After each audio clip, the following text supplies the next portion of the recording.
Hi, I'm Melanie Trailer. Today we are looking at the block in Honeypie Quilt. So depending on whether you're making the multi-star or the single star, there's two different styles here.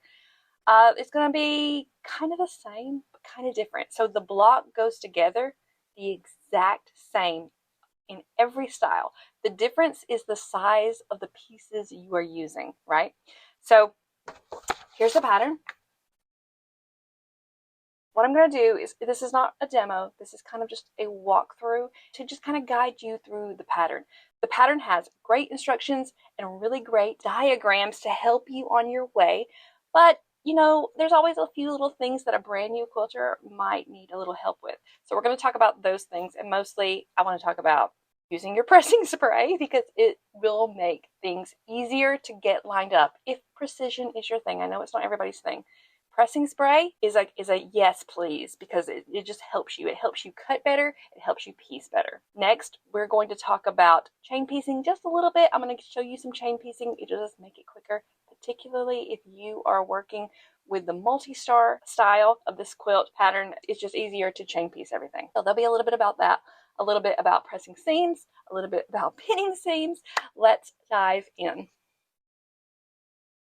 All right, it doesn't really matter which size of the pattern or which style, single or multi, you still have to separate your A's and your B fabrics. So regardless of what size, you'll separate them out in the strips. And that's where we begin. We begin with strips. We're going to be strip piecing all of these and then cutting them into our units that we need for this quilt. All right, so to start out this quilt, we start right into our strip sets. The strip sets consist of 3 strips. Now, if you are working with fat quarters for the multi-stars, they're going to be the 21-inch strips. But if you're working with the single star quilt, you're actually going to be working with yardage. So you'll be working with around 42-inch strips. You're going to sew them into sets of 3. There's going to be 2 A fabrics and 1 B fabric in the middle of those A fabrics. And you're going to alternate them. It'll be A, B, A. That's what it's going to look like. And here's a little look at that. A, B, A is going to look just like that no matter what size you're working with. All right, so after you get all your strip sets sewn, you're going to press towards the A fabric. I like to set my seams before actually pressing to either side. I just feel like this helps any tension that my sewing machine caused, heats up the seam, and just makes it easier to press towards the A fabric. So here I am. Make sure you're not, sliding your iron across your strip set. You're going up and down. And we're going to do the other side.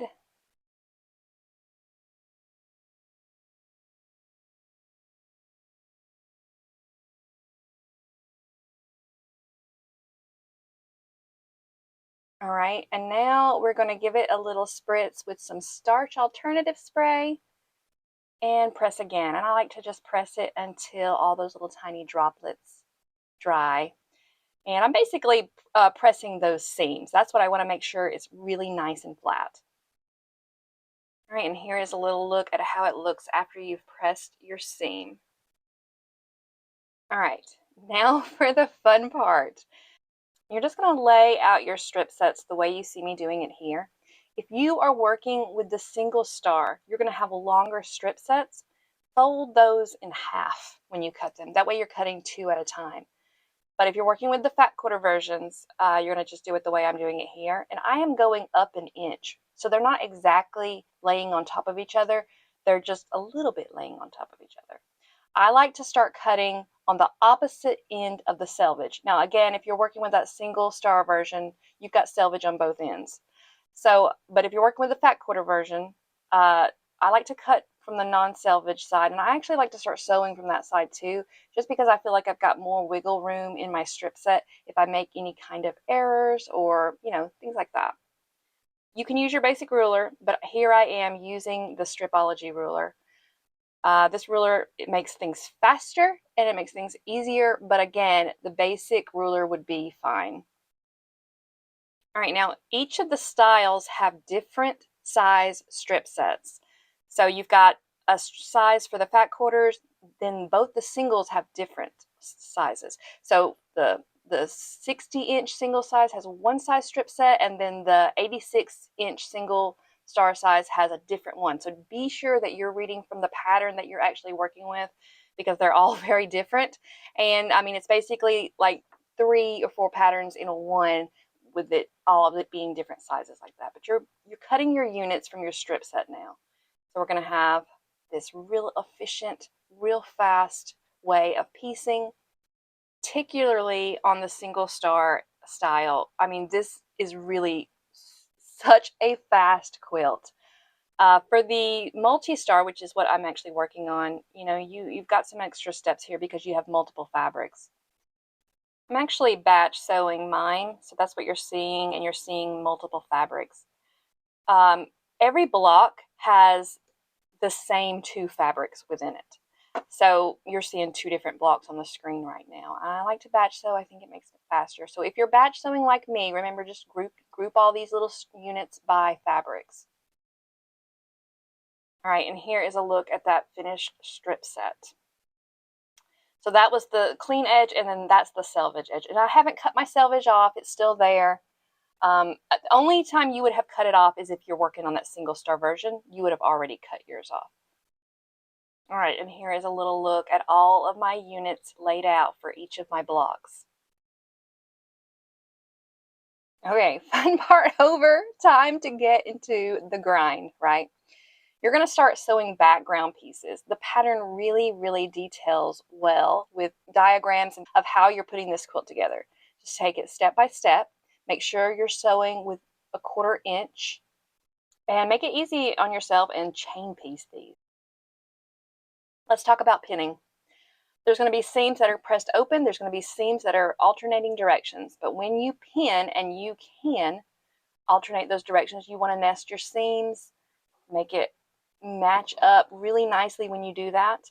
The seams on both of those will just kind of bump up and kiss. You can feel these slip into place between your thumb and your forefinger. This will help you get precision in your quilting. There's also going to be a few seams that are pressed open in this quilt. Do the best you can with lining those up. Sometimes this is easier, sometimes this makes it a little bit more difficult, just depending on your preference. Either way, pin everything that has a seam in it. Here is another look at that chain piecing, and these things are not within patterns. These are just things you kind of learn as you go. So if you are a beginner quilter and you haven't chain pieced, what it is you're just putting them in one after the other, pulling out their pins as you get to them. And then I will just grab the next unit and slip it right through the machine again. Again, pulling my pins out. You want to make sure you're sewing with a 1/4 inch seam, and I cannot stress how important that is enough, because this quilt has borders, so everything needs to be the right size that it's supposed to be, or your borders aren't going to fit. Just in case you're new, the edge of your fabric should be to the inside of the 1/4 inch line on your plate. Not on it, not on the opposite side, but right on the inside of that line. Check it, double check it, particularly if you're new to quilting, because again, you're going to get frustrated when your pieces don't measure out the right size and nothing fits together properly. All right, I am a big believer in flat blocks. So some of these, again, are pressed in alternating directions, and some of these seams are going to be pressed open. It just makes for a flatter block. And following these pressing instructions will give you the best results. Okay, I am a big believer in organization when it comes to sewing and making things easier for yourself. If you come with your pieces to your sewing machine laid in the proper direction, rotation, placement, all of that, it's less likely for you to make a mistake. So you see how I'm making sure that these go together just the way they're supposed to. I've got them laid out in the right direction before I start sewing. This way I make less mistakes, and I get less frustrated when I don't have to use that seam ripper.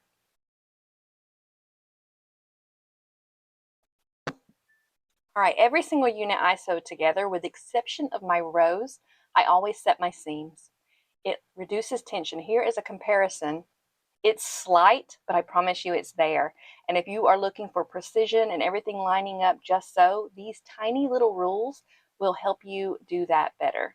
All right, so here is a demo of pressing a seam open.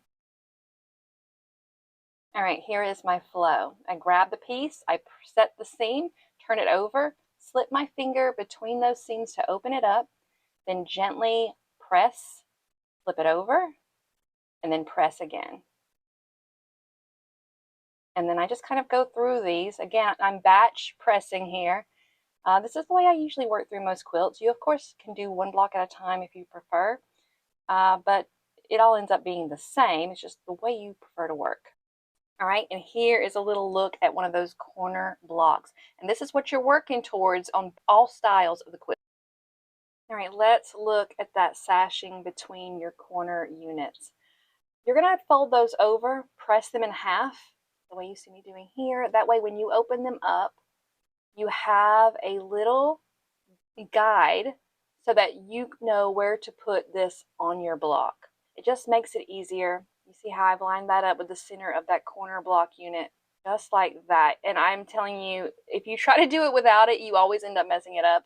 Or at least that is my usual experience. If I don't mark those sashings, I will mess this up.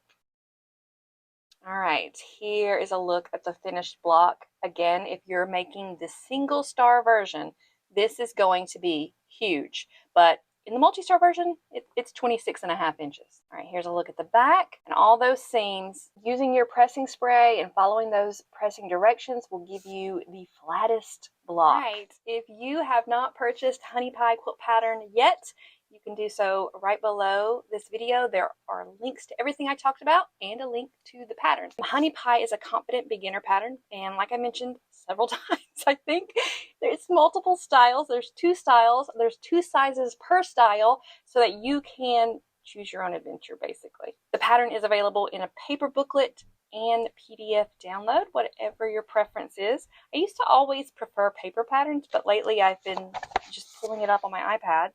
And the cool thing about this pattern, I don't know if you can actually see this, but it's got links in it. So if you want to see what people have been making with this pattern on Instagram, you can click the link and that pops up and shows you all the Honeypie quilts. How cool is that? So that's kind of something that comes with all of my patterns if you haven't had one yet. I think I've covered everything. If you get stumbled in making this quilt, reach out on Instagram, reach out by email.